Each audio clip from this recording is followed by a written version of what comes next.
नमस्कार प्यारे बच्चों। आज हम अपना माइक्रो इकोनॉमिक्स का चैप्टर नंबर 1 जिसका नाम है इंट्रोडक्शन। इसमें आपको बेसिक इकोनॉमिक्स के बारे में इंट्रोडक्शन दी जाती है, उसका कंप्लीट रिवीजन करेंगे। यानी कि इस वीडियो में आपको नंबर 1 के बारे में कंप्लीट देखने को मिलेगा। कंप्लीट उसमें जितने भी टॉपिक सिखाए गए हैं उसको सभी को यहाँ पे एक्सप्लेन किया जाएगा। इस वीडियो को देखने के बाद और मेरी हर बात को सुनने के बाद आपका चैप्टर नंबर 1 100% क्लियर हो जाएगा, इसकी मैं गारंटी लेता हूँ।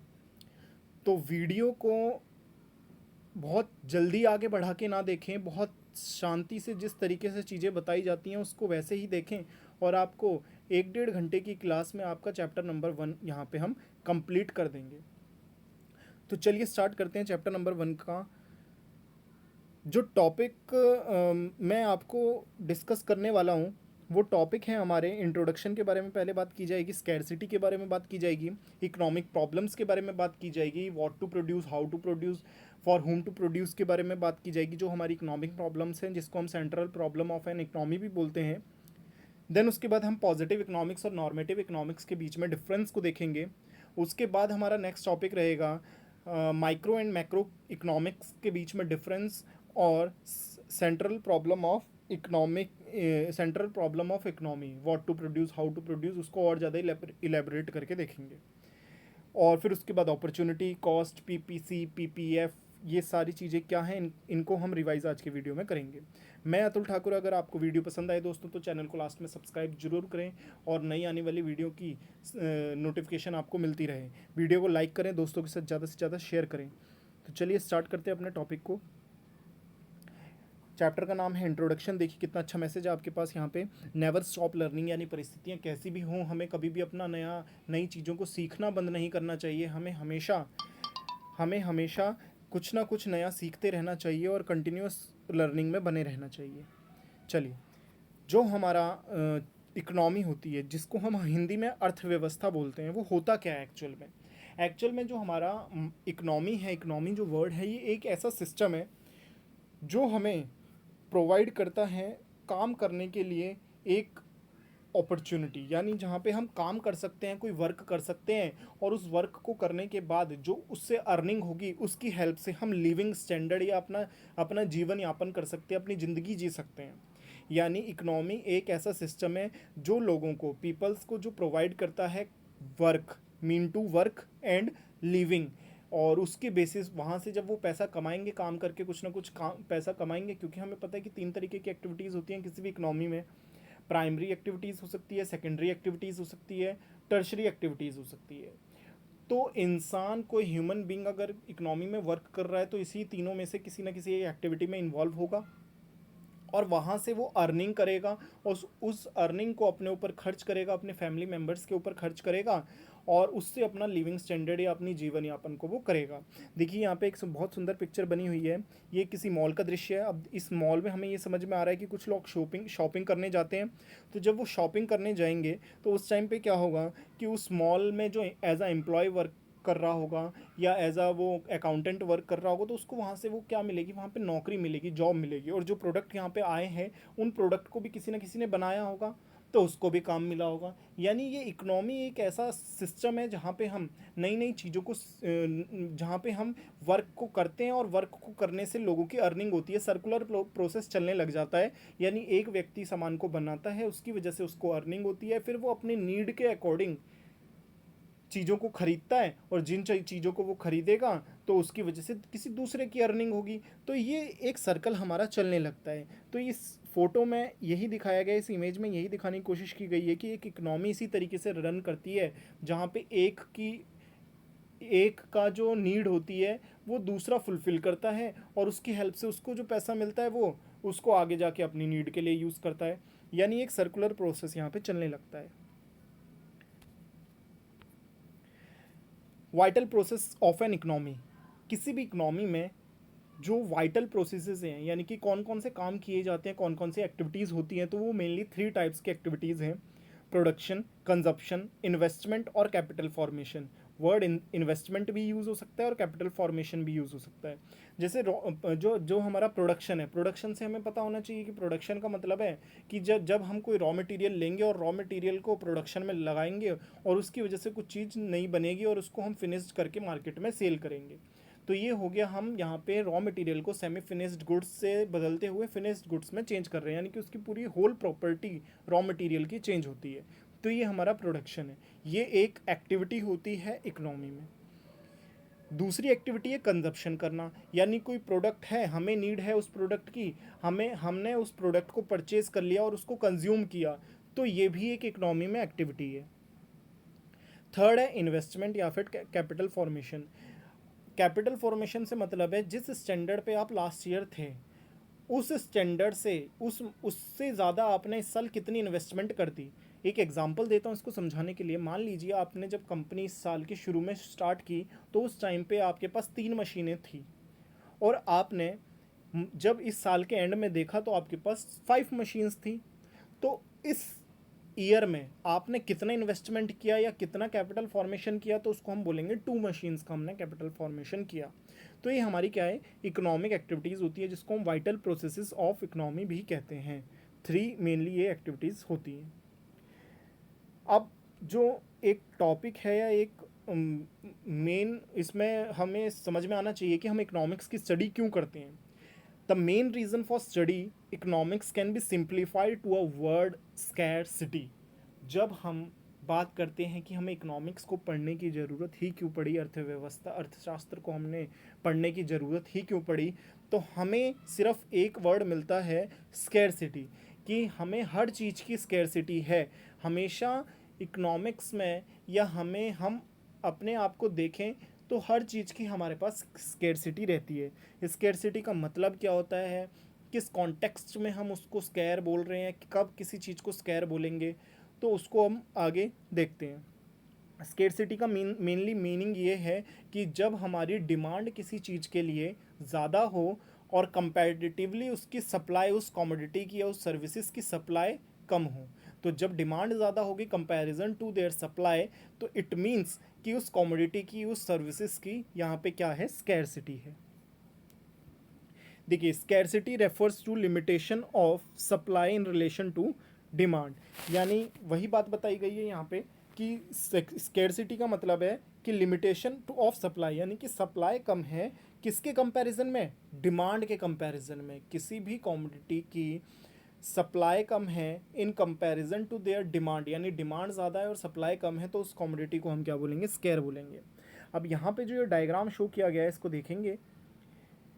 देखिए, वी वांट, हम हमेशा चाहते क्या है, हमारी जो इच्छाएं हैं फूड के लिए, फ़न के लिए, ट्रैवल करने के लिए, होम खरीदने के लिए या होम्स परचेज करने के लिए, कार परचेज करने के लिए, ड्रग्स के लिए, ज्वेलरीज के लिए, इट मीन्स क्या, जो ह्यूमन वांट्स हैं ये सारी हमारी वांट्स हैं।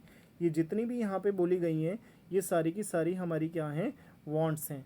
तो ये सभी हमारी क्या होती हैं, वांट्स होती हैं। इन सभी को, ये हमारी सारी वांट्स हैं, ये सारी वांट्स कैसी हैं, इन्फिनिटी हैं। यानी ह्यूमन बीइंग की जो डिमांड्स होती हैं वो इन्फिनिटी होती है, लेकिन उसको पूरा करने के लिए जो हमारे पास रिसोर्सेज है और टाइम है, उसको पूरा करने के लिए जो हमारे पास रिसोर्सेज और टाइम है वो कैसा है, लिमिटेड है। रिसोर्सेज कैसे हो सकते हैं, लैंड, लेबर, कैपिटल, एंटरप्राइजेज, वो हमारे पास कम है। तो यहाँ पे हम देखेंगे कि कौन सी ज़्यादा साइड जो है वो जिसको हम बोलेंगे कि उसमें ज़्यादा वेट है, तो वेट है हमारी डिज़ायर्स में, हमारी वांट्स में। यानी कि हमारी इच्छाएं बहुत ज़्यादा हैं, हम बहुत सारी चीज़ें खरीदना चाहते हैं, लेकिन उस चीज़ को पूरा करने के लिए हमारे पास रिसोर्सेज एंड उसको पूरा करने के लिए हमारे पास टाइम लिमिटेड है। इसीलिए हमारा जो लिमिटलेस ह्यूमन वांट्स हैं वो हमेशा एक्सीड रहती है, यानी कि इट मीन्स क्या, डिमांड हमेशा हमारी ज़्यादा रहती है in comparison to their supply. It means हर चीज़ की हमारी इकोनॉमी में या हर चीज़ की हमें हमेशा स्कैरसिटी बनी ही रहती है। चलिए, होप सो आपको अभी तक की टॉपिक समझ में आ रहा हो। अगर टॉपिक अच्छा लग रहा है, समझ में आ रहा है सारा, तो वीडियो को लाइक करें, शेयर करें, चैनल को सब्सक्राइब करें ज़्यादा से ज़्यादा, ताकि आपको नए आने वाली वीडियो की नोटिफिकेशन मिलती रहे। नेक्स्ट हमारा टॉपिक है economic problem and reason of economic problems. अब इसमें ये बताया गया है कि इकोनॉमिक प्रॉब्लम्स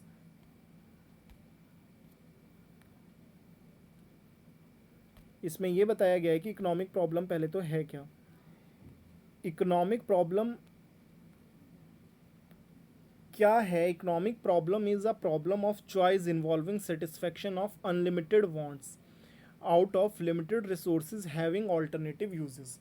ये बहुत ही इम्पॉर्टेंट लाइन है, इम्पॉर्टेंट डिस्कशन है यहाँ पे। ये क्या है ये कि इकोनॉमिक प्रॉब्लम है क्या? बेसिकली ये एक प्रॉब्लम है, एक समस्या है। किस चीज़ की समस्या है? चॉइस की। चॉइस की ये इकोनॉमिक प्रॉब्लम है, जिसमें हम इस इकोनॉमिक प्रॉब्लम में हम करते क्या हैं? इस इकोनॉमिक प्रॉब्लम में हम सेटिस्फाई करते हैं अनलिमिटेड वांट्स को। अनलिमिटेड जो इंसान की अनिश्चित इच्छाएं होती हैं, हम उसको यहाँ पे क्या करते हैं? सेटिस्फाई करते हैं। और किसकी हेल्प से हम यूज़ के किस चीज़ का करेंगे? अपनी सेटिस्फैक्शन को पूरा करने के लिए हम यूज़ करेंगे लिमिटेड रिसोर्सेज को, और ऐसे रिसोर्सेज जिनका ऑल्टरनेटिव यूजेस हो। यानी limited resources and alternative uses को हम यहाँ पे इकोनॉमिक प्रॉब्लम हमें फेस करनी पड़ती है। तो उस इकोनॉमिक प्रॉब्लम में हमें क्या है कि हम सेटिस्फाई करते हैं हम अपनी अनलिमिटेड वांट्स को with the help of limited resources, और ऐसे रिसोर्सेज जिनका ऑल्टरनेटिव यूजेस भी है। यानी एक रिसोर्स है हमारा, जैसे मिल्क है, मान लीजिए हमारे पास कोई रिसोर्स है। अब उसको हम ड्रिंक के लिए भी यूज़ कर सकते हैं, टी बनाने के लिए भी यूज़ कर सकते हैं, या कॉफ़ी बनाने के लिए भी यूज़ कर सकते हैं। यानी कि हमारे पास जो रिसोर्स है उसका अनलिमिटेड यूजेस हैं, ऑल्टरनेटिव यूजेस है। तो इसलिए इकोनॉमिक प्रॉब्लम ओरिजिनेट होती है। इकोनॉमिक प्रॉब्लम मेनली रीज़न क्या है? उसके रीज़न है स्कैरसिटी ऑफ रिसोर्सेज की स्कैरसिटी है। स्कैरसिटी का मतलब अब हमें पता है, यानी कि यहाँ पे हमारे पास क्या होता है? सप्लाई एक्सेस होती है, सप्लाई ज़्यादा होती है, सॉरी रिवर्स करेंगे इसे, सप्लाई हमारे पास कम होती है in comparison to their demand. तो हम कहते हैं कि रिसोर्स जो है वो हमारा स्केयर है। ह्यूमन वांट्स अनलिमिटेड होती हैं, इसलिए ये सेकंड रीज़न है हमारा इकोनॉमिक प्रॉब्लम्स क्रिएट होने का। थर्ड जो रीज़न है हमारा ऑल्टरनेटिव यूजेस, यानी हम जिस कमोडिटी के बारे में बात कर रहे हैं, हम जिस रिसोर्स के बारे में बात कर रहे हैं, उसका कोई एक यूज़ नहीं है, उसके बहुत सारे ऑल्टरनेटिव यूजेस हैं।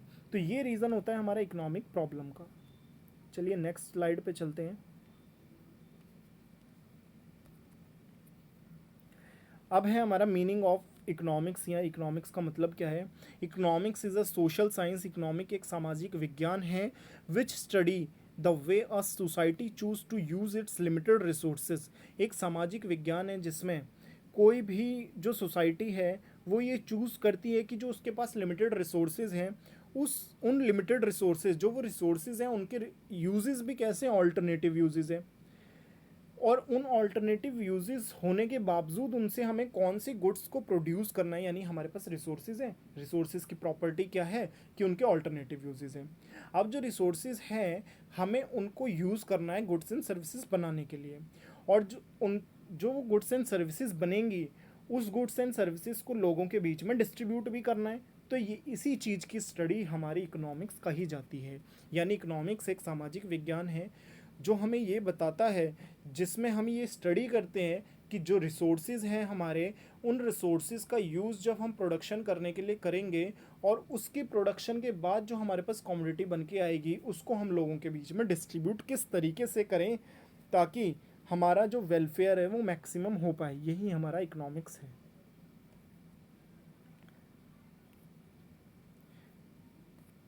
चलिए नेक्स्ट जो टॉपिक है वो हमारा बहुत इंपॉर्टेंट टॉपिक है, इससे क्वेश्चंस ज़्यादातर पूछे जाते हैं। What is the difference between positive economics and normative economics. यानी पॉजिटिव इकोनॉमिक्स क्या होती है और नॉर्मेटिव इकोनॉमिक्स क्या होती है। तो देखेंगे मीनिंग क्या है पॉजिटिव इकोनॉमिक्स का। पॉजिटिव इकोनॉमिक्स डील करता है with what is and how the economic problem are actually solved. यानी कि है क्या एक्चुअल में सिचुएशन, और किस तरीके से हम अपनी इकोनॉमिक प्रॉब्लम, अपनी जो प्रॉब्लम्स हैं, हम उसे इकोनॉमिक प्रॉब्लम्स जो है उनको हम सॉल्व आउट करते हैं। तो वो होता है हमारा पॉजिटिव इकोनॉमिक्स। जबकि हम नॉर्मेटिव में बात करते हैं कि जो हमारी इकोनॉमिक प्रॉब्लम है वो हम किस तरीके से हमें उसको सॉल्व करना चाहिए था, यानी ये ऑट टू बी की बात कर रहा है, किस तरीके से हमें उसे सॉल्व करना चाहिए था। हम नॉर्मेटिव इकोनॉमिक्स में बात करते हैं और एक्चुअल में हम कैसे उसको सॉल्व कर रहे हैं पॉजिटिव इकोनॉमिक्स में बात करते हैं। जो पॉजिटिव इकोनॉमिक्स है उसको हम वेरिफिकेशन कर सकते हैं, उसको वेरीफाई कर सकते हैं एक्चुअल डाटा से, जबकि जो नॉर्मेटिव इकोनॉमिक्स है उसको हम एक्चुअल डाटा से वेरीफाई नहीं कर सकते। जो हमारा पर्पस होता है पॉजिटिव इकोनॉमिक्स का, it aim to make real description of an economic activity. जो पॉजिटिव इकोनॉमिक्स का हमारा मेन रीज़न होता है वो यही होता है कि हम अपनी इकोनॉमिक एक्टिविटी का रियल डिस्क्रिप्शन, सच्चाई, यानी कि सच में जो बात चल रही है इकोनॉमी में, हमारी अर्थव्यवस्था में जो रियल सिचुएशन चल रही है उसको हम बताएं। तो हम बात करते हैं उस टाइम पे पॉजिटिव इकोनॉमिक्स की। लेकिन जब कोई इंडिविजुअल या कोई इंस्टीट्यूशन, जब हम सजेशन देने की बात करते हैं, यानी कि देश की इकोनॉमी में ऐसा नहीं होना चाहिए था, बल्कि होना कैसा चाहिए था, जब हम इस तरीके के स्टेटमेंट्स पे डिस्कशन करते हैं तो हम डिस्कस कर रहे होते हैं उस टाइम पे नॉर्मेटिव इकोनॉमिक्स को। इस बात को जब हम अभी एग्जांपल देखेंगे तो हमें ज़्यादा यहाँ पे समझ में आएगा। Value judgement, positive economics does not give any value judgement, it is neutral between the ends. ये किसी तरीके की वैल्यू जजमेंट नहीं देता क्योंकि ये तो रियल डाटा पे बात करता है, एक्चुअल फैक्ट। पॉजिटिव इकोनॉमिक्स हमारा वैल्यू जजमेंट पे बात करता है। आइए इसके एग्जाम्पल एक बार देख लें। जो इसके एग्जाम्पल्स हैं, positive economics, price in Indian economy are continuously rising, यानी भारतीय अर्थव्यवस्था में, इंडियन इकोनॉमी में प्राइजेस जो हैं वो लगातार इंक्रीज होते चले जा रहे हैं। ये हो गया हमारा पॉजिटिव इकोनॉमिक्स। क्यों? क्योंकि ये सच्चाई है, और अगर सच्चाई नहीं है तो भी हम इसको रियल डाटा से वेरीफाई कर सकते हैं। भाई हम ये तो देख ही सकते हैं कि क्या कॉन्टिन्यूसली प्राइसेस इंक्रीज कर रहे हैं या नहीं कर रहे हैं। अगर कर रहे होंगे तो भी हमें पता चल जाएगा, अगर नहीं कर रहे होंगे हमें तब भी पता चल जाएगा, यानी हम इसको वेरीफाई कर सकते हैं। लेकिन नॉर्मेटिव क्या कहता है? India should take step to control rising prices, यानी वही बात कह दी कि क्या होना चाहिए, इंडिया को ज़रूर कुछ ना कुछ ऐसे स्टेप लेने चाहिए जिसकी वजह से जो बढ़ता हुआ प्राइस है उसको रोका जा सके। तो क्या करना चाहिए जब हम ऐसी बात करते हैं? तो ये नॉर्मेटिव इकोनॉमिक्स होती है।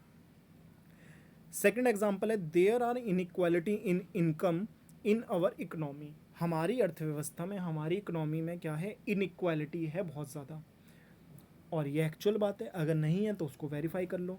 लेकिन नॉर्मेटिव क्या बोलता है कि income inequality should be reduced. जो इनकम में इनइक्वालिटी है उसको हमें ज़रूर कम करना चाहिए, क्योंकि ऐसी बातों को क्या करना चाहिए जब ऐसी बातें होती हैं तो ये हमारी नॉर्मेटिव होती हैं, और क्या एक्चुअल सिचुएशन है या उसको हम रियल डाटा से वेरीफाई कर सकते हैं, तो हम उस टाइम पे पॉजिटिव इकोनॉमिक्स के बारे में बात कर रहे होते हैं।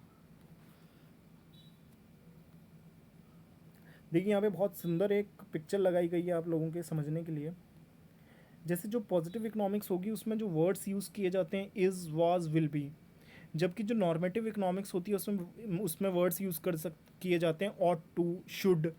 जैसे इसमें एग्जांपल दिया हुआ है, when price fall people often delay their purchases, यानी कि जब कीमतें बढ़ती हैं, गुड्स एंड सर्विसेज की प्राइसेस बढ़ते हैं, तो उस टाइम पे जो लोग हैं वो अपने, जो पीपल्स हैं वो अपनी परचेजेस को डिले करते हैं। भाई आज नहीं खरीदेंगे, जब सामान सस्ता हो जाएगा उस टाइम पे खरीदेंगे, अगर वो प्रोडक्ट आपकी नेसेसिटी का नहीं है तो। लेकिन नॉर्मेटिव में क्या बात की जा रही है? Oranges is better than grapes, better than grapes, oranges is better than grapes. तो ऑरेंजेस बेटर है ग्रेप्स से, ये इस तरीके से बात की जाती है। जब हम बात कर रहे हैं कि प्राइसेस बढ़ेंगे, परचेजेस डिले की जाएगी, इस बात को प्रूव भी किया जा सकता है, क्योंकि ऐसा हम ऑब्जर्वेशन भी करते हैं या फिर कुछ कस्टमर्स से, कंज्यूमर्स से हम बात भी कर सकते हैं। लेकिन orange is better than grapes, इसको हम प्रूफ नहीं कर सकते, इसलिए ये क्या है? हमारा नॉर्मेटिव इकोनॉमिक्स है। Connect cause and effect, cause and effect के बीच में बात करता है पॉजिटिव इकोनॉमिक्स। डिस्क्रिप्टिव होता है, बेस्ड ऑन फैक्ट्स होता है।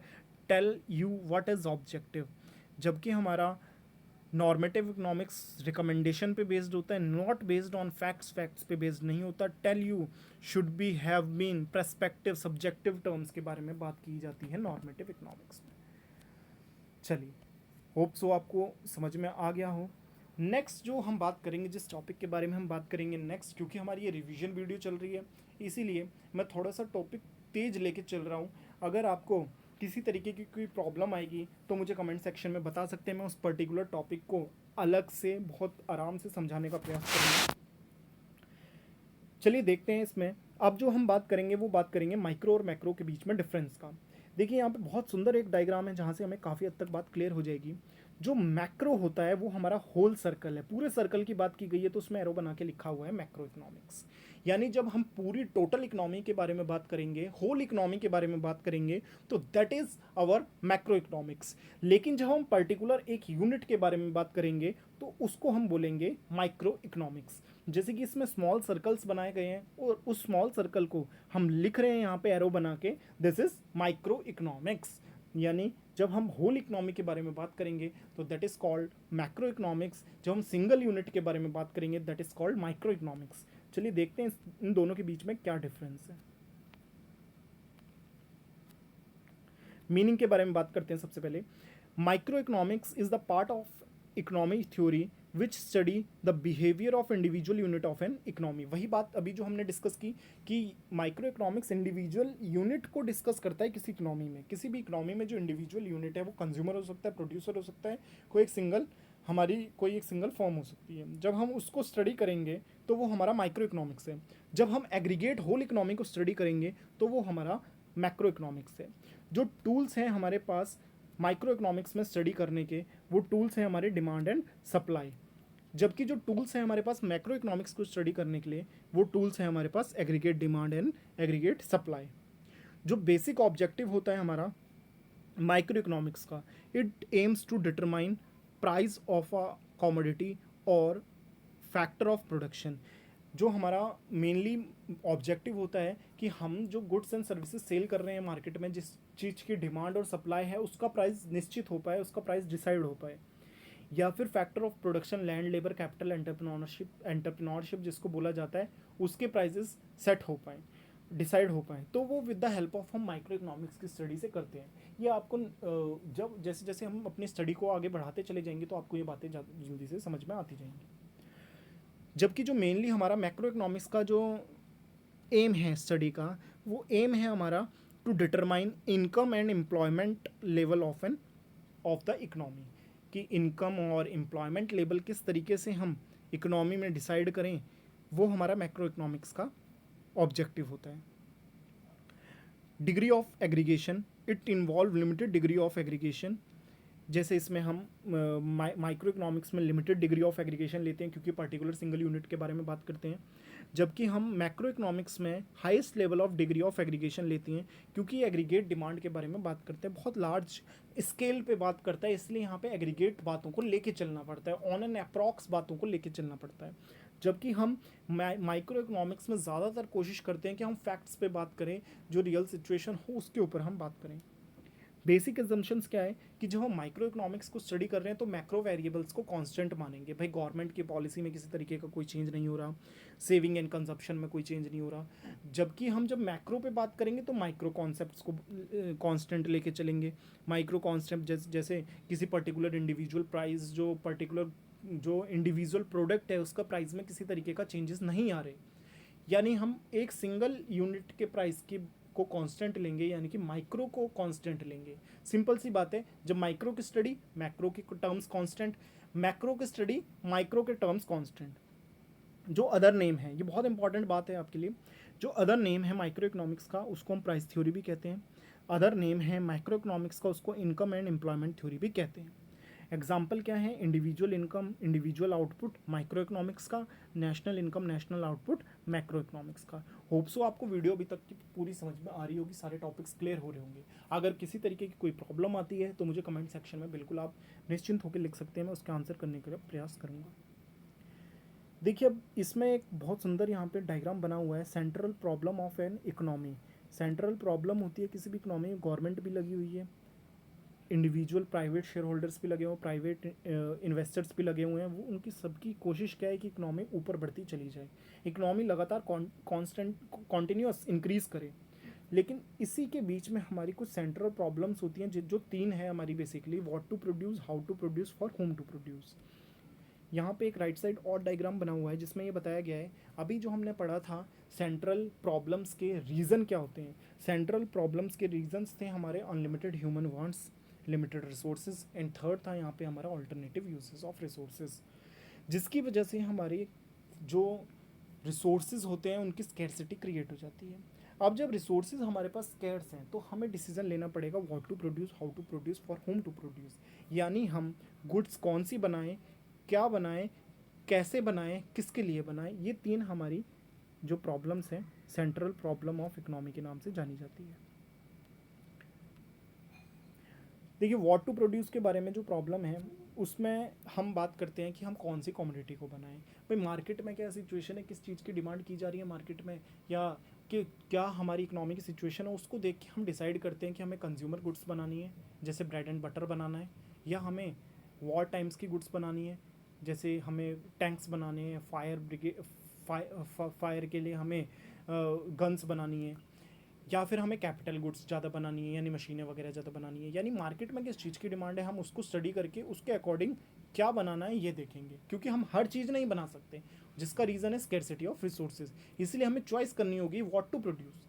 जब हम व्हाट टू प्रोड्यूस की बात करते हैं तो उसमें एक और डिसीजन लेते हैं कि हम कितनी क्वांटिटी में भी बनाएं, क्योंकि हम अनलिमिटेड क्वांटिटी में भी नहीं बना सकते क्योंकि resources are limited and we wants unlimited wants. जब हमारे रिसोर्सेज लिमिटेड हैं, वांट्स हमारी अनलिमिटेड है, तो हम कितनी प्रोडक्ट बनाएंगे, संख्या उसकी क्या रहने वाली है वो भी हमें यहाँ पे डिसाइड करना पड़ेगा। यानी कौन सी गुड्स बनाएं और साथ में कितनी बनाएं, ये व्हाट टू प्रोड्यूस में हम डिसीजन लेते हैं।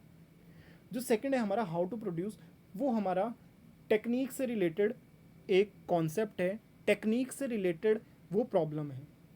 यानी हम उसमें ये देखते हैं कि हम गुड्स को बनाएं कैसे, क्या उसमें हम लेबर्स का ज़्यादा यूज़ करें या हम उसमें कैपिटल का ज़्यादा यूज़ करें। अगर हम उसमें लेबर्स का या ज़्यादा यूज़ करते हैं तो उस कॉमोडिटी को हम बोलेंगे या उस प्रोडक्शन को बोलेंगे लेबर इंटेंसिव, क्योंकि हमने उसमें ज़्यादा से ज़्यादा अधिक मात्रा में लेबर्स का यूज़ किया है।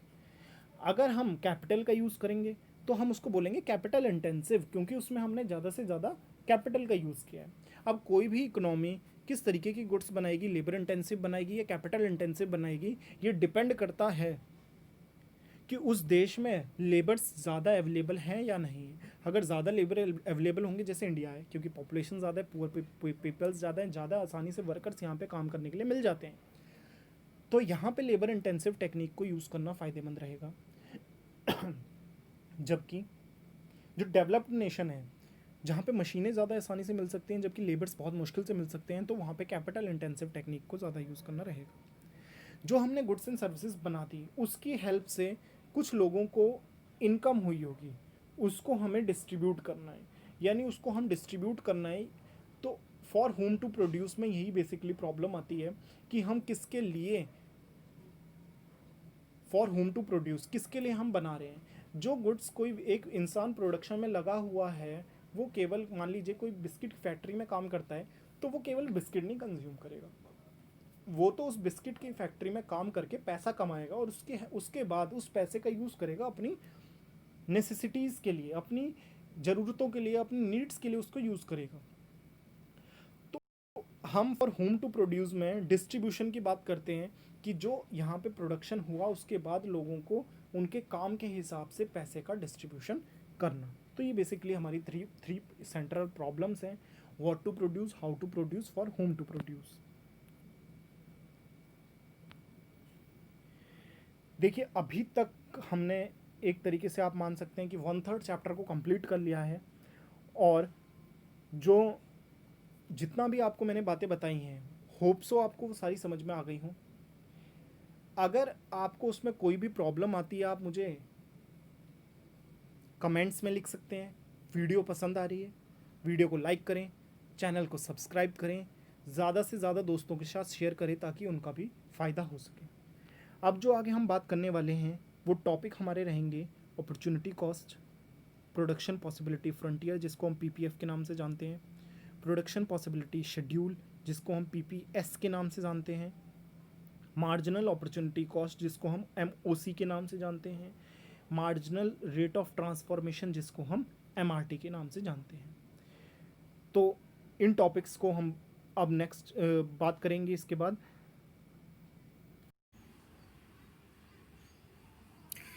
जो टॉपिक अब हम डिस्कस करने वाले हैं वो है opportunity cost, PPF, PPS, marginal opportunity cost, marginal rate of transformation. चलिए स्टार्ट करते हैं अपनी वीडियो को। ये टॉपिक्स के नाम हैं, चैप्टर नंबर 1 हमारा चल रहा है। टॉपिक है हमारा अपॉर्चुनिटी कॉस्ट। देखिए अपॉर्चुनिटी कॉस्ट क्या होता है। अपॉर्चुनिटी कॉस्ट का मतलब होता है कि जब हम किसी एक ऑप्शन को सेलेक्ट कर रहे हैं तो उसके बाद जो बेस्ट ऑल्टरनेटिव उस ऑप्शन का था, उसके बेस्ट ऑल्टरनेटिव को हम अपॉर्चुनिटी कॉस्ट कहते हैं। जैसे इस बात को एग्जांपल देके ज़्यादा क्लियर होगा ये। जैसे मान लीजिए किसी एक पर्सन के पास जॉब उसे करनी थी और उसके पास 3 ऑफ़र थे। एक ऑफ़र था कि वो एज अ बैंक में काम करें और उसके बदले उसको 40,000 रुपये मिले। उस 40,000 के अलावा उसके पास 2 और ऑप्शन हैं कि वो एक कहीं पे एज एन एग्जीक्यूटिव वर्क करे और उसके बदले उसको 30,000 रुपये मिले, और दूसरी जगह वो जर्नलिस्ट के तौर पे काम करें और उसको 35,000 रुपये मिले। तो 40,000 वाली जॉब को जब वो सेलेक्ट करता है तो 40,000 की जो अपॉर्चुनिटी कॉस्ट है वो उसकी होगी 35,000 एज एन जर्नलिस्ट। क्यों? क्योंकि वो उसकी नेक्स्ट ऑल्टरनेटिव है, नेक्स्ट बेस्ट ऑल्टरनेटिव है, जिसे वो छोड़ रहा है 40,000 की जॉब को सेलेक्ट करने के लिए। जब वो 40,000 की जॉब को सेलेक्ट करता है तो वो 2 चीज़ें छोड़ता है, 30,000 वाली भी, 35,000 वाली भी। लेकिन जब हम अपॉर्चुनिटी कॉस्ट की बात करते हैं तो हम बात करते हैं नेक्स्ट बेस्ट ऑल्टरनेटिव। 40,000 का जो नेक्स्ट बेस्ट है वो है हमारा 35,000 पर मंथ, जिसको उसने फॉरगॉन किया है। ऐसा नहीं है कि सैलरी की, ये जॉब के केस में ही ये कंडीशन बनती है। ये कंडीशन हमारी बन सकती है जब हम कोई कमोडिटीज़ परचेज़ कर रहे हैं। मान लीजिए कि किसी के पास या हमारे पास 20,000 रुपीज़ है। अगर हमारे पास 20,000 रुपीज़ हैं तो हम 2 चीज़ें उससे परचेज़ करना चाहते हैं, एक लैपटॉप परचेज़ करना चाहते हैं या फिर LED TV परचेज़ करना चाहते हैं। लेकिन आपको पता है कि एक 20,000 रुपये से आप ये दोनों चीज़ें तो परचेज़ कर नहीं सकते। If you decide to purchase the laptop, the opportunity cost of choosing laptop is the cost of forgot on satisfaction from LED। अगर आप मान लीजिए कि लैपटॉप परचेज़ कर लेते हैं, 2 ऑप्शन थे, लैपटॉप या LED। अगर आपने LED को छोड़ दिया और लैपटॉप को परचेज़ कर लिया तो लैपटॉप को परचेज़ करने की जो अपॉर्चुनिटी कॉस्ट है वो कॉस्ट है जो आपने छोड़ी है, जो सेटिस्फेक्शन आपको LED TV से मिलने वाली थी उसको आपने फॉरगॉन किया है, क्योंकि ये आपकी यहाँ पे नेक्स्ट बेस्ट ऑल्टरनेटिव है। तो ये था हमारा अपॉर्चुनिटी कॉस्ट। इसकी डेफिनेशन बहुत इजी से आसानी से समझ में आ जाएगी आपको। Opportunity cost is the cost of next best alternative foregone, वो नेक्स्ट बेस्ट ऑल्टरनेटिव जिसको कि आपने छोड़ा है किसी एक कमोडिटी को या किसी एक ऑप्शन को चूज़ करने के बदले। देखिए PPF क्या है, इसको हम बोलते हैं production possibility frontier. refers to a graphical representation of possible combination of two goods that can be produced with given resources and technology।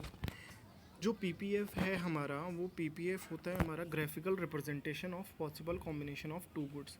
2 goods का ग्राफिकल रिप्रेजेंटेशन होता है, 2 गुड्स का ग्राफिकल रिप्रेजेंटेशन होता है दैट कैन बी, यानी कि हम 2 goods को ही प्रोड्यूस कर रहे हैं।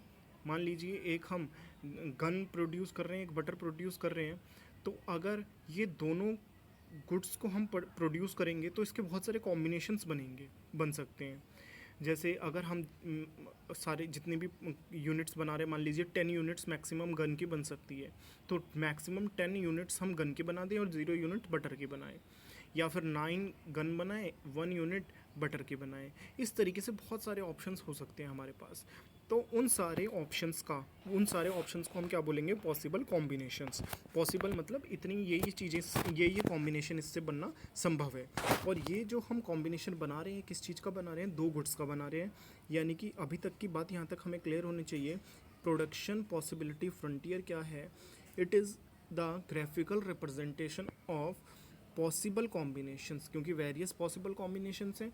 उन सबको जब वो पॉसिबल कॉम्बिनेशन है किस चीज़ के, 2 गुड्स की प्रोडक्शन के, उनको जब हम ग्राफ पे रिप्रेजेंट करते हैं तो उनसे जो ग्राफ बनता है उसको पीपीएफ कहते हैं। और इसमें दो कंडीशंस हम लेके चलते हैं कि जो रिसोर्सेज हम यूज़ कर रहे हैं उसको बनाने के लिए ना तो उसकी क्वालिटी में कोई इम्प्रूवमेंट हो रहा है, ना ही उनकी नंबर ऑफ़ रिसोर्सेज में इम्प्रूवमेंट हो रहा है। यानी हमें रिसोर्सेज और जो टेक्नोलॉजी है वो गिवन है, उसमें किसी तरीके का कोई भी चेंज नहीं हो रहा। तो ये था हमारा पीपीएफ की डेफिनेशन। एजम्पशंस क्या हैं पीपीएफ के? रिसोर्सेज फिक्स्ड हैं, but resources can be transfer from one use to another use. हमारे जो रिसोर्सेज हैं, जैसे कि हमारी एजम्पशंस थी, डेफिनेशन में ही एजम्पशंस लेके चले थे कि गिवन रिसोर्सेज हैं, तो हमारे रिसोर्सेज जो हैं वो क्या हैं, फिक्स्ड हैं, लेकिन हम उसको एक यूज़ से दूसरे यूज़ पे शिफ्ट कर सकते हैं। मान लीजिए कि कुछ लेबर हमारे अभी बटर बना रहे थे, तो हम उसको शिफ्ट कर सकते हैं गन पे, लेकिन जब हम उसको बटर से गन पे शिफ्ट करेंगे तो उनकी एफिशिएंसी क्या होगी, डिक्रीज़ ज़रूर होगी, क्योंकि वो लेबर्स बनाना जानते थे अच्छे तरीके से गन, लेकिन उनको सडनली आपने बोला कि अब से आपको बटर बनाना है, तो वो बटर पे शिफ्ट तो हो जाएंगे, काम तो करने लगेंगे, लेकिन उतनी एफिशिएंसी से वो काम नहीं कर पाएंगे जितनी एफिशिएंसी से वो गन पे काम कर रहे थे। With the help of given resources only two goods, words की जगह यहाँ पे आएगा only two goods can be produce. With the help of given resources, जो भी हमें गिवन रिसोर्सेज दिए हैं उसकी हेल्प से हम केवल दो गुड्स बना सकते हैं, ये इसकी एक एजम्पशन है। The resources are fully and efficiently utilised, जो रिसोर्सेज है वो पूरी तरीके से यूटिलाइज़ किए जा रहे हैं और एफिशिएंटली तरीके से यूटिलाइज़ किए जा रहे हैं। The level of technology constant, level of technology जो है वो क्या है, पूरी तरीके से कांस्टेंट है, 100% तरीके से वो कांस्टेंट है, उसमें किसी भी तरीके का कोई भी इम्प्रूवमेंट या डिक्रीमेंट नहीं हो रहा। देखिए ये आपको पहले तो इसके अदर नेम से भी इसके बहुत क्वेश्चन पूछे जाते हैं, बहुत इंपॉर्टेंट पॉइंट है ये। हमारा जो टॉपिक है बेसिकली वो क्या चल रहा है, पीपीएफ या पीपीएस के बारे में भी हम जानेंगे, प्रोडक्शन पॉसिबिलिटी शेड्यूल के बारे में भी जानेंगे। पहले इसके अदर नेम को देख लेते हैं, कौन कौन क्या क्या इसके अदर नेम्स होते हैं। अदर नेम जो होते हैं पीपीएफ के वो होते हैं प्रोडक्शन पॉसिबिलिटी कर्व, जिसको हम पीपीसी भी कह सकते हैं, transformation curve, transformation frontier, production possibility boundary या ट्रांसफॉर्मेशन बाउंड्री। ये 5 नेम से भी क्वेश्चन आ सकता है आपको। मान लीजिए वो बोल देगा draw explain the definition of transformation boundary with the help of diagram and production possibility schedule. तो आपको कुछ नहीं करना उस टाइम पे, जो भी आपको एक्सप्लेनेशन पता है पीपीएफ की वही लिखनी है, क्योंकि पीपीएफ का ही दूसरा नाम ट्रांसफॉर्मेशन बाउंड्री होता है। अब ये प्रोडक्शन पॉसिबिलिटी शेड्यूल की अगर हम बात करें तो शेड्यूल जब कभी भी हम टेबुलर रिप्रेजेंटेशन करेंगे किसी भी कॉन्सेप्ट की, तो उसके आगे, उस कॉन्सेप्ट के आगे शेड्यूल वर्ड लग जाता है। अब यहाँ पे प्रोडक्शन पॉसिबिलिटी शेड्यूल यानी कि यहाँ पे कहीं ना कहीं हम प्रोडक्शन पॉसिबिलिटी का टेबुलर प्रेजेंटेशन कर रहे हैं, और जो डेफिनेशन अभी हमने पढ़ी थी उसके बेसिस पे हम अपनी कुछ उसको यूज़ करते हुए यहाँ पे बातें समझेंगे। देखिए मैंने बोला था वहाँ पे वेरियस पॉसिबल कॉम्बिनेशंस बन सकते हैं, तो वेरियस पॉसिबल कॉम्बिनेशंस यहाँ पे जो पॉसिबिलिटीज़ बन रही है A to G बन रही है, A B C D E F G H G तक जो पॉसिबिलिटीज़ बन रही हैं उसमें हम देखेंगे तो A पे क्या है कि हम 2 गुड्स प्रोड्यूस कर रहे हैं, क्योंकि अभी हमने एजम्पशंस में जो डेफिनेशन थी उसी में देखा कि हम केवल 2 गुड्स बना सकते हैं, क्योंकि कंसेप्ट है। वैसे तो रियल वर्ल्ड में हम बहुत सारी गुड्स एंड सर्विसेज बनाते हैं, बट क्योंकि हमें इसकी स्टडी कर रही है किस तरीके से हम मैक्सिमम गिवन रिसोर्सेज से बना सकते हैं, तो हमें यहाँ पे 2 गुड्स लेके ही चलना पड़ा है, इसलिए हम इसको 2 गुड्स के लिए स्टडी करते हैं। तो जो 2 गुड्स हम यहाँ पे बना रहे हैं वो कौन सी, हमारी गन है और बटर है। तो कॉम्बिनेशन एम है जिसको हम पॉसिबिलिटी ए बोल रहे हैं, वो गन है, गन उसमें हम 21 बना रहे हैं और बटर हम 0 बना रहे हैं। बी पे 20 बनाने लगे गन और 1 बनाया बटर, यानी गन यहाँ पे क्या हुआ है, कम हुआ है, और जो हमारा बटर है वो क्या हुआ है, इंक्रीज़ हुआ है। सी पॉइंट पे 18 और 2, डी पॉइंट पे 15 और 3। अब इसमें एक चीज़ आप नोटिस कर रहे होंगे कि गन की क्वांटिटी या प्रोडक्शन की जो यूनिट्स हैं वो लगातार कम होती चली जा रही हैं, और बटर की यूनिट्स जो हैं वो लगातार इंक्रीज़ होती चली जा रही है। इसके पीछे रीज़न यही है कि हमारा जो रिसोर्सेज है वो कांस्टेंट है, वो फिक्स्ड रिसोर्सेज हैं। जब हम एक कमोडिटी को इंक्रीज़ करना चाहते हैं तो हमें ऑब्वियस सी बात है या फिक्स है ये कि हमें दूसरी कमोडिटी को डिक्रीज़ करना ही पड़ेगा, because neither technology improve nor resources improve. So how we can produce more of one commodity? It is only possible when we produce less of other commodity. जब हम other commodity की कम produce करें तो ही हम दूसरी commodity को ज़्यादा produce कर सकते हैं। लेकिन यहाँ पे एक नोटिस करने वाली ये बात है कि हम बटर में तो 1 यूनिट का इंक्रीमेंट करते हैं, लेकिन हमारा जो गन है वो पहले के कंपैरिजन में ज़्यादा कम हो जाता है। जैसे ए से बी पे गए तो 1 यूनिट का डिक्रीमेंट आया है गन में, लेकिन जब हम बी से सी पे जाते हैं तो 2 यूनिट का डिक्रीमेंट आने लगता है। जब हम सी के बाद डी पे जाते हैं तो हमारा 3 यूनिट का डिक्रीमेंट आने लगता है। इसी तरीके से ये डिक्रीमेंट लगातार हमारा बढ़ता है, यानी कि हमारे लॉसेस जो हैं वो इंक्रीज़ कर रहे हैं और गेन जो है वो इंक्रीज़ तो कर रहे हैं, लेकिन वो कम वैल्यू से, कम यूनिट से इंक्रीज़ कर रहे हैं। तो जब हम इसमें ये देखेंगे अभी कि हमारा जो MRT है या MOC है वो क्या होता है, तो उस टाइम पे इस कंसेप्ट को हम यूज़ करेंगे। अभी हम देख लेते हैं कि ग्राफिकल रिप्रेजेंटेशन किस तरीके से है। देखेंगे आपको जो डायग्राम दिखाई दे रहा है वाई एक्सिस और एक्स एक्सिस पे हमने बटर को ड्रॉ किया है, वाई एक्सिस पे हमने गन को ड्रॉ किया है। तो वेरियस कॉम्बिनेशंस जितने भी इसके हमने बने, हमने एक्स एक्सिस पे 1 2 3 4 5 6 तक हमने यूनिट्स लिए हैं, और हमने 3 3 के गैप के साथ वाई एक्सिस पे यूनिट्स को लिया है 3 6 9 12 15 18 और 21। और इसकी हेल्प से जो वेरियस पॉसिबल कॉम्बिनेशंस हमारे जो बन पाए थे, जिसको हमने प्रोडक्शन पॉसिबिलिटी शेड्यूल में ड्रॉ किया था, उसकी हेल्प से जब हमने डायग्राम बनाया तो हमारा कुछ इस तरीके से बना। इसकी शेप कैसी होती है, ये क्यों ऐसी शेप होती है, इसके बारे में भी अभी हम जानेंगे। बस आप अभी ये देख सकते हैं कि हमने प्रोडक्शन पॉसिबिलिटी जो शेड्यूल था उसका ग्राफिकल रिप्रेजेंटेशन किया है। और ये ग्राफिकल रिप्रेजेंटेशन है क्या? ये ग्राफिकल रिप्रेजेंटेशन है various combination of two goods that can be produced with the given level of resources and given level of technology. Maximum ये वो पॉसिबल कॉम्बिनेशन है ABCDEFG तक, जो हम वेरियस पॉसिबल कॉम्बिनेशन को प्रोड्यूस कर सकते हैं, जो दो गुड्स एंड सर्विसेज का है। चलिए, होप सो आपको यहाँ तक की वीडियो काफ़ी हद तक समझ में आ रही होगी, और लास्ट तक आप वीडियो के साथ बने रहें, आपको पूरा चैप्टर ये क्लियर होने वाला है। देखिए MOC क्या है? MOC क्या है? Marginal opportunity cost refer to the number of unit of a commodity sacrifice to gain one additional unit of another commodity. MOC is always increasing. देखिए MOC क्या रहा है? MOC कह रहा है कि जब हमें एक यूनिट को एक्स्ट्रा बढ़ाना है, किसी एक कमोडिटी की एक एडिशनल यूनिट को इंक्रीज़ करना है, तो उसके बदले हम दूसरी कमोडिटी की कितनी यूनिट्स को सेक्रीफाइस कर रहे हैं, यानी कि जो सेक्रीफाइस की यूनिट्स होगी वो हमारा MOC होगा। तो अभी जो हमने यहाँ पे देखा, तो यहाँ पे हम देख सकते हैं कि हम बटर की तो एक एक यूनिट बढ़ा रहे हैं, 0 से 1, 1 से 2, 2 से 3, 3 से 4, 5 से 6, इस तरीके से इंक्रीज़ हुआ। लेकिन जो MOC होगा वो हमारा लॉस वाली यूनिट होंगी, कि हमने एक यूनिट को बढ़ाने के लिए जितनी यूनिट को लॉस किया है, वो लॉस जो है वो हमारा MOC है, मार्जिनल अपॉर्चुनिटी कॉस्ट जिसको हम कहते हैं। तो ये क्या है? 1 2 3 4 5 6, इस तरीके से हमारा MOC है। और MRT क्या है? MRT is the ratio of number of unit of a commodity sacrifice to gain of an additional unit of another commodity. MRT basically ratio होता है लॉस और गेन का, change in loss oblique change in gain, कि आपने loss कितना bear किया जब आपने दूसरी कमोडिटी की यूनिट्स को गेन किया है। तो देखेंगे आप यहाँ पे ये जो MRT है गन को, क्योंकि हम लॉस कर रहे हैं, तो फॉर्मूले के अकॉर्डिंग यहाँ पे डेल्टा गन लॉस ना लिख के हमने डेल्टा गन लिख दिया, और यहाँ पे डेल्टा गेन ना लिख के हमने डेल्टा बटर लिख दिया।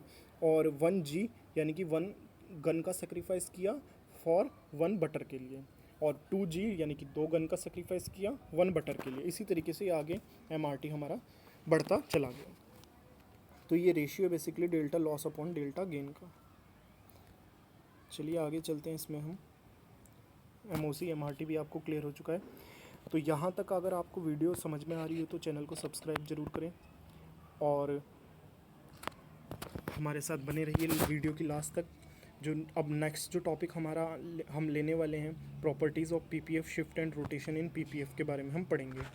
तो चलिए स्टार्ट करते हैं इस वीडियो को भी, इस कंसेप्ट को भी। हम जो हमारा टॉपिक यहाँ पे हम डिस्कस करने वाले हैं वो करैक्टरिस्टिक्स ऑफ PPF है, यानी PPF होता क्या है, attainable unattainable, shift in PPF and rotation in PPF। मैं गारंटी लेता हूँ आपको, अगर आपने वीडियो कंप्लीट देख ली तो आपको chapter number 1 11th class micro economics का 100% क्लियर होने वाला है। बहुत आराम से वीडियो को देखें, जिस तरीके से बातें बताई जा रही हैं उसी तरीके से चीज़ों को समझें, और बिल्कुल भी इसको फॉरवर्ड करके वीडियो को ना देखें। टॉपिक हमारा रहने वाला है PPF and properties of PPF and change in PPF। तो चलिए, प्रॉपर्टीज़ या कैरेक्टरिस्टिक एक ही बात होती है हमारी। PPF के कैरेक्टरिस्टिक्स क्या है? PPF slopes downward. PPF का जो स्लोप है वो कैसा है? डाउनवर्ड होता है। डाउनवर्ड क्यों होता है? डाउनवर्ड मतलब ऊपर से नीचे की तरफ ये गिरता हुआ होता है। इस चीज़ को अगर हम समझें कि डाउनवर्ड कैसा था, यहीं पे देख लेते हैं पीछे चल के। देखिए ये जो था हमारा, ये जो स्लोप बनाया गया था ये कैसा था, डाउनवर्ड, यानी कि ऊपर से नीचे की तरफ ये गिर रहा है। तो डाउनवर्ड होता है हमारा ये स्लोप। देखिए किस तरीके से ये ऊपर से नीचे की तरफ आ रहा है, इसी को हम डाउनवर्ड बोलते हैं। बिकॉज क्यों ऐसा है कि ये हमारा डाउनवर्ड है, इसके पीछे रीज़न केवल एक है कि because more of one good can be produced only by taking resources away from the production of another goods. कि हमें जब एक गुड्स की कॉमोडिटी, एक गुड्स की यूनिट्स को इंक्रीज़ करना है, एक कॉमोडिटी की यूनिट को इंक्रीज़ करना है, तो वो केवल तभी हो सकता है जब हम दूसरी कॉमोडिटी की जो यूनिट्स हैं उसको डिक्रीज़ करें, या फिर एक की कॉमोडिटी, एक यानी कि यहाँ पे है क्या, बेसिकली यहाँ पे जो कंसेप्ट चल रहा है वो है हमारा, एक मिनट, इसमें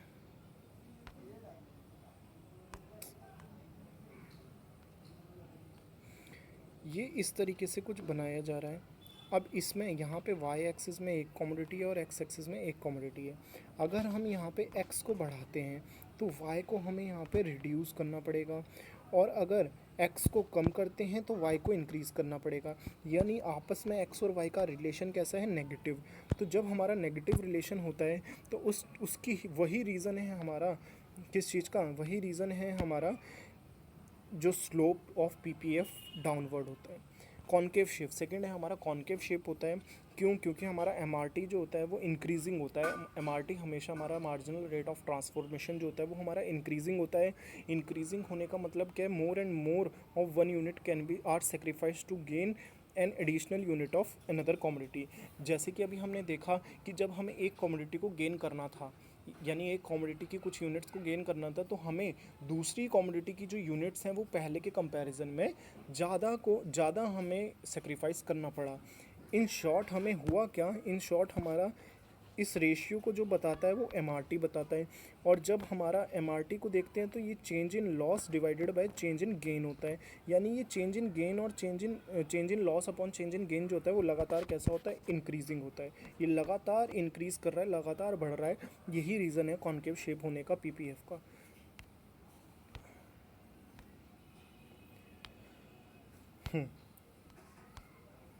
चलिए, अब इसमें एक क्वेश्चन पूछा जा रहा है, whether economy will operate on PPF. क्या हमेशा ऐसा होता है कि पीपीएफ के ऊपर ही जो हमारी इकोनॉमी है वो ऑपरेट होती है?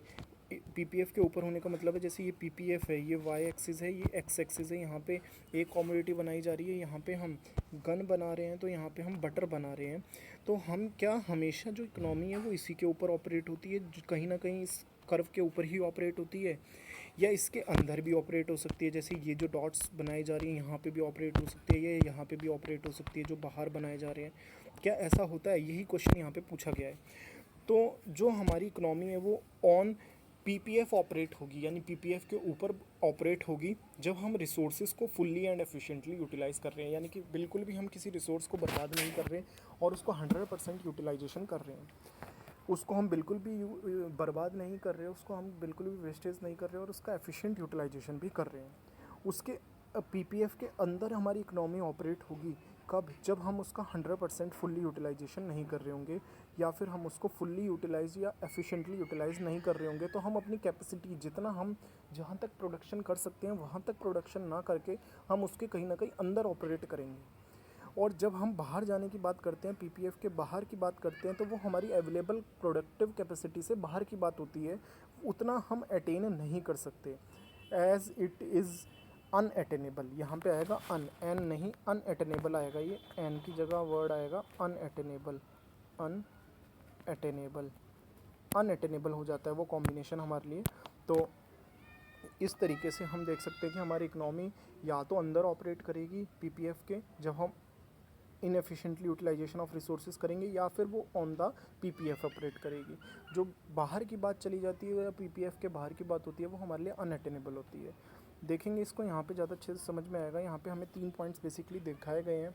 हम यहाँ पे कंप्यूटर्स को प्रोड्यूस कर रहे हैं और वाई एक्स एक्सिस पे हम कार्स की कुछ क्वांटिटीज़ को प्रोड्यूस कर रहे हैं। तो जो हमारा कॉनकेव शेप का ये जो कर्व बनाया गया है, डाउनवर्ड स्लोपिंग है। डाउनवर्ड स्लोपिंग का रीज़न हमें पता है, कॉनकेव का रीज़न हमें पता है।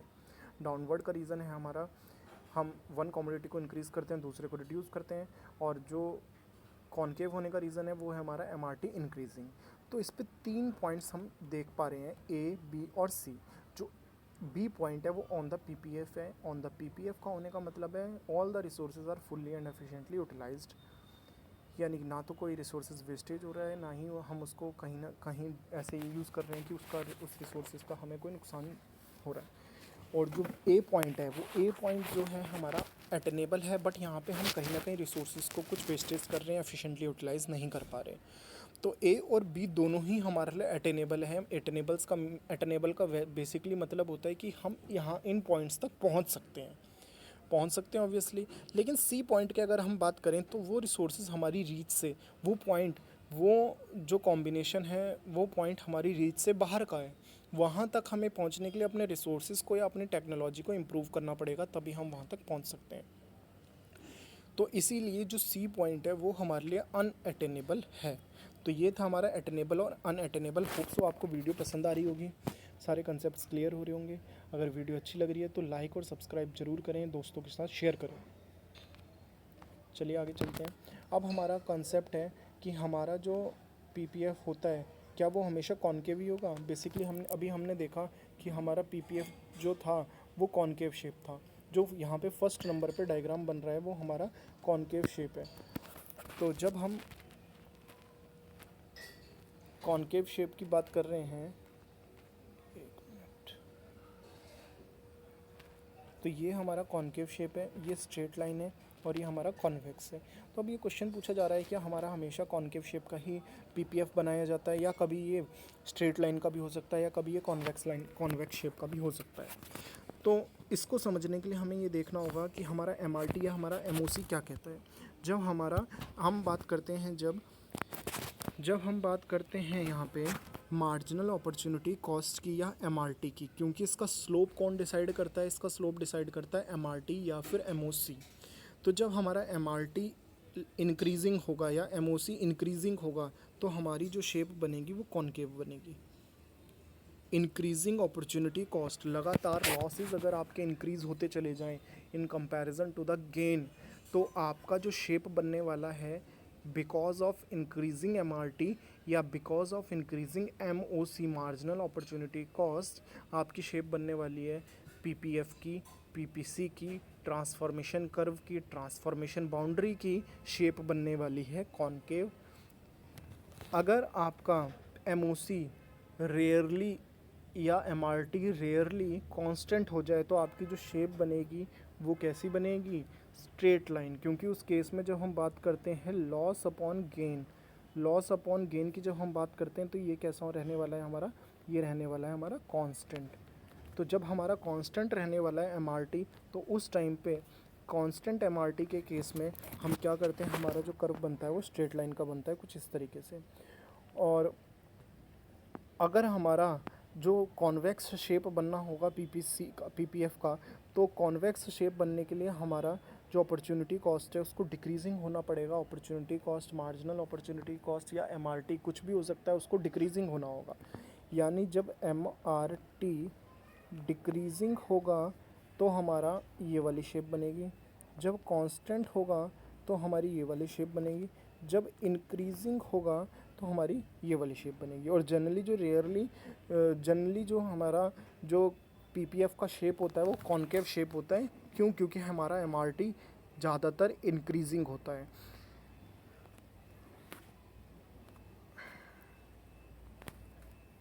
चलिए नेक्स्ट टॉपिक पे चलते हैं। नेक्स्ट बहुत इंपॉर्टेंट टॉपिक है हमारा, जिसको हम कहते हैं change in PPF। Change in PPF के बेसिकली हमारे पास दो कॉन्सेप्ट हैं, एक है हमारा शिफ्ट इन PPF, एक है हमारा रोटेशन इन PPF। तो जब हम शिफ्ट की बात करते हैं तो हमारा जो डायग्राम है वो कुछ इस तरीके से दिखाई देगा, जो आपकी स्क्रीन पे फिगर नंबर 1.11 दिखाई दे रहा है। और जब हम रोटेशन की बात करेंगे तो वो कुछ इस तरीके से दिखाई देगा, जैसा कि आपका फिगर नंबर 1.9 एंड 1.10 पे दिखाई दे रहा है। तो पहले हम समझ लेते हैं शिफ्ट इन PPF क्या होता है। ये दो अलग अलग बेसिकली कॉन्सेप्ट हैं।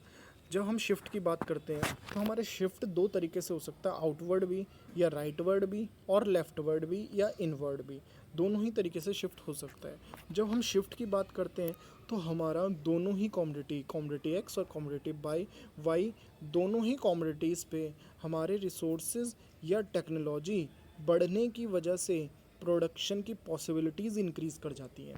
बेसिकली यहाँ पे हो क्या रहा है, हमें समझना चाहिए ये कि हम राइटवर्ड शिफ्ट क्यों कर रहे हैं। राइटवर्ड शिफ्ट का मतलब है कि हम जो कॉम्बिनेशंस पहले प्रोड्यूस कर रहे थे उसके कंपैरिजन में अब हम इस टाइम पे, करंट टाइम में जब हमारा राइटवर्ड शिफ्ट हो गया तो पहले के कंपैरिजन में ज़्यादा रिसोर्सेज, ज़्यादा हाई पॉसिबल कॉम्बिनेशंस प्रोड्यूस कर पा रहे हैं। तो हाई पॉसिबल कॉम्बिनेशंस क्यों, कैसे, बट अभी तक हमने क्या मान के चला था, हमारी जो एजम्पशंस थी कि हमारे रिसोर्सेज में कोई भी चेंज नहीं हो रहा, ना ही हमारी टेक्नोलॉजी में चेंज हो रहा है। लेकिन जब हमारे रिसोर्सेज मान लीजिए इंक्रीज़ कर जाते हैं, रिसोर्सेज इंक्रीज़ हो जाते हैं तो हम पहले के कंपैरिजन में हाई प्रोडक्शन की पॉसिबिलिटीज़ को प्रोड्यूस कर पाएंगे। और उसी से मिलता हुआ ग्राफ जो डॉटेड दिखाई दे रहा है, जिसको हम P1 कह रहे हैं, वो वाला ग्राफ हमारा, वो वाला कर्व हमारा उस तरफ शिफ्ट हो जाएगा। तो राइटवर्ड शिफ्ट इसको बोलते हैं। और अगर या फिर हमारी टेक्नोलॉजीज़ इंप्रूव हो जाती हैं, अगर हमारी टेक्नोलॉजी इंप्रूव हो जाती हैं तो भी हम राइटवर्ड शिफ्ट होंगे, या हमारे रिसोर्सेज इंप्रूव हो जाते हैं तो भी हम राइटवर्ड शिफ्ट होंगे।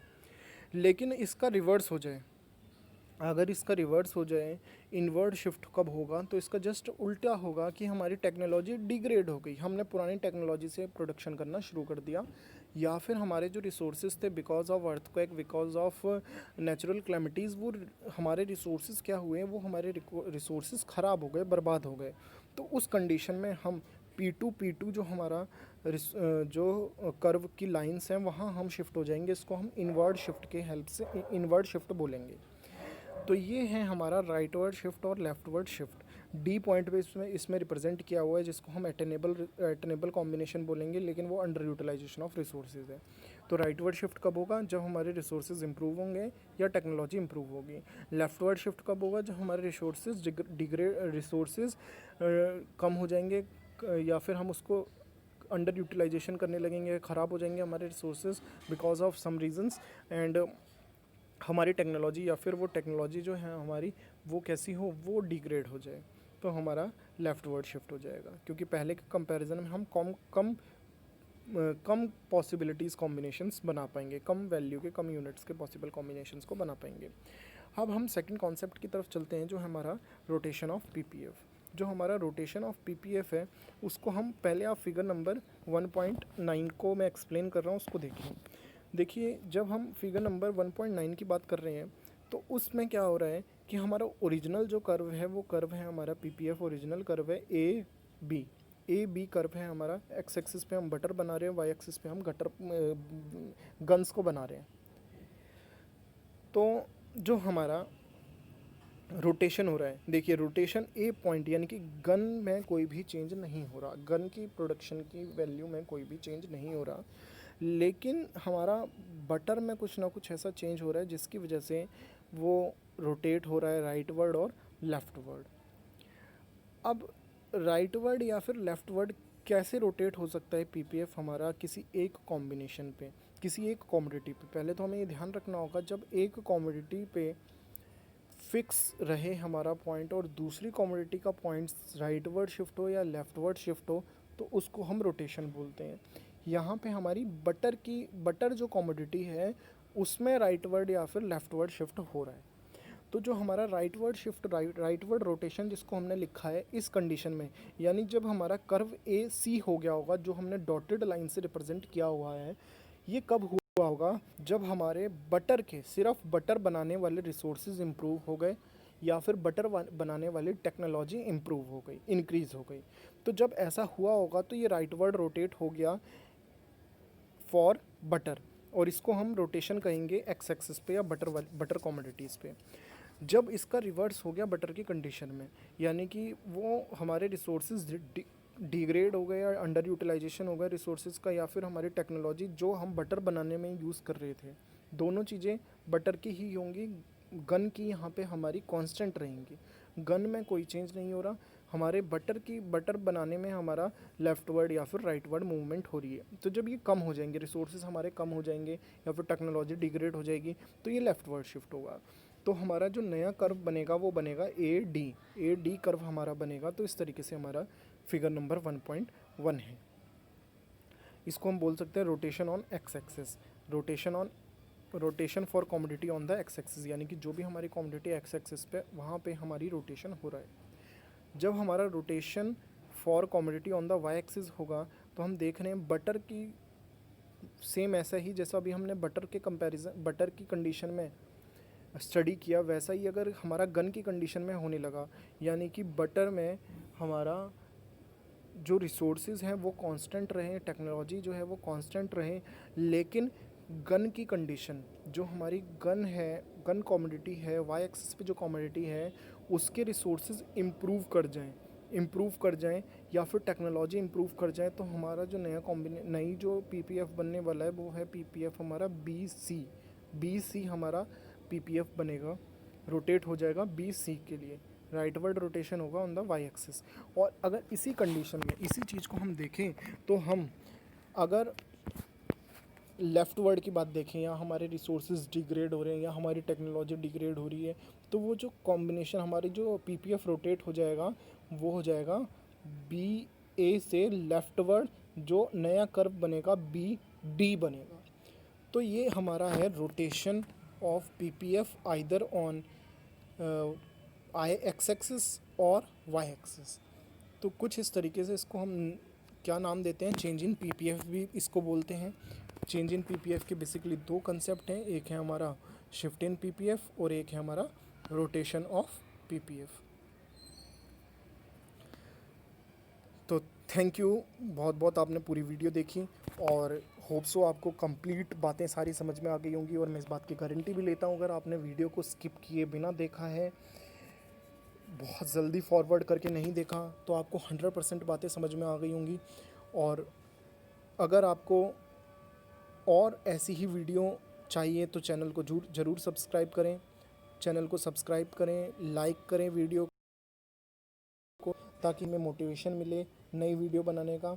और ये इस तरीके से हमने चैप्टर नंबर 1 अपना कंप्लीट कर लिया है, जिसमें हमारे जितने भी कंसेप्ट्स हो सकते थे, micro economics 11th class chapter number 1 introduction, जिससे हमें बेसिकली हमारा जो बेस है वो क्लियर होगा, वो सारा का सारा चैप्टर हमने यहाँ पे क्लियर कर लिया है। तो मैं अतुल ठाकुर आपका बहुत बहुत धन्यवाद करता हूँ पूरी वीडियो देखने के लिए। खुश रहिए, पढ़ते रहिए, घर पे रहिए, सुरक्षित रहिए। धन्यवाद।